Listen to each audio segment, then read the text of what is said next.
Nearly 3 years after a deadly melee at a North Side Airbnb, concerns about the spread and management of short-term rentals in Pittsburgh are only growing. City neighborhoods say they're now inundated with short-term rentals, along with rowdy behavior, parking problems, and a change in the residential character. But the city's efforts to improve things are on hold. KDKA lead investigator Sheehan looks at the problem and what needs to be done. We gotta go. No, we gotta go. Nearly 3 years after a mass shooting at this North Side Airbnb took the lives of 2 teenagers and injured 9 others, problems surrounding short-term rentals in the city persist, a thorn in the side of residents who say investors continue to buy up homes and convert them into short-term rentals, resulting in more noisy late nights and garbage-strewn mornings.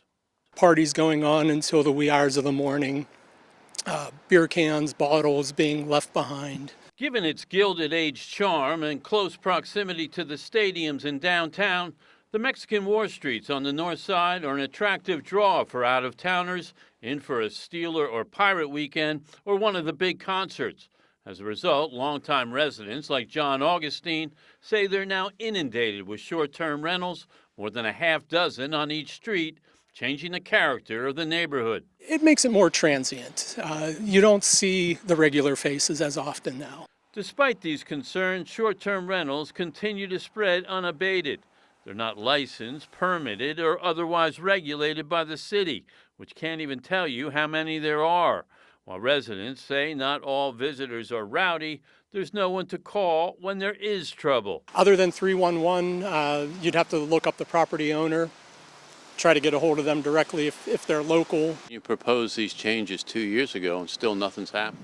It's very frustrating. In the wake of the North Side tragedy on Easter Sunday, 2022, City Councilman Bobby Wilson demanded accountability, crafting legislation demanding inspections, a database of all owners, and emergency contact numbers in the event of trouble.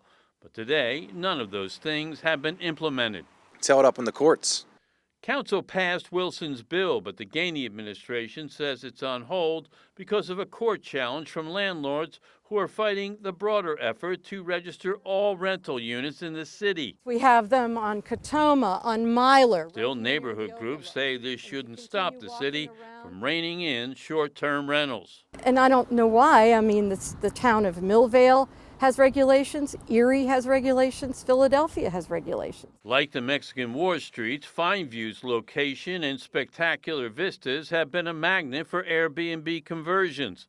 And Candace Kane doesn't accept the city's excuse that the courts have tied its hands. So long as this city does not regulate Airbnbs, we are like open season for investors. So can the city regulate? Tomorrow I'll talk with some Airbnb landlords and continue to investigate whether the city can take any steps right now to rein in short-term rentals. Sheehan, KDKA-TV News.